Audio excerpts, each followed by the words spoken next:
তুমি makeup artist হবে, bride করতে যাবে, সেখানে তোমায় কেউ বলবে না যে দাদা একটু সাজিয়ে দেবে?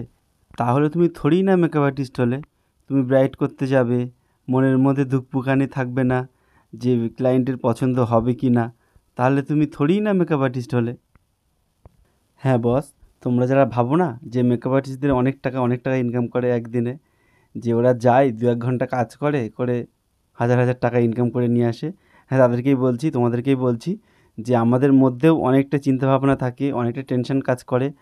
আর এই চিন্তাটা সবসময় মাথার মধ্যে ঘোরে যে যে ব্রাইড হবে সে আমাদের সঙ্গে ফ্রেন্ডলি কাজ করবে কি না, কাজ করতে দেবে কি না, এই চিন্তাটা সবসময় কিন্তু আমাদের মাথার মধ্যে ঘোরে।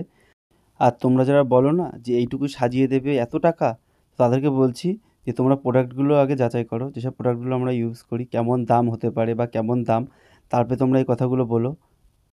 আর তোমরা যারা বলো যে ও অনেক কম টাকায় কাজ করে, তো হ্যাঁ তাদেরকে বলি, তো ওরা প্রফেশনটাকে খেতেই এসেছে।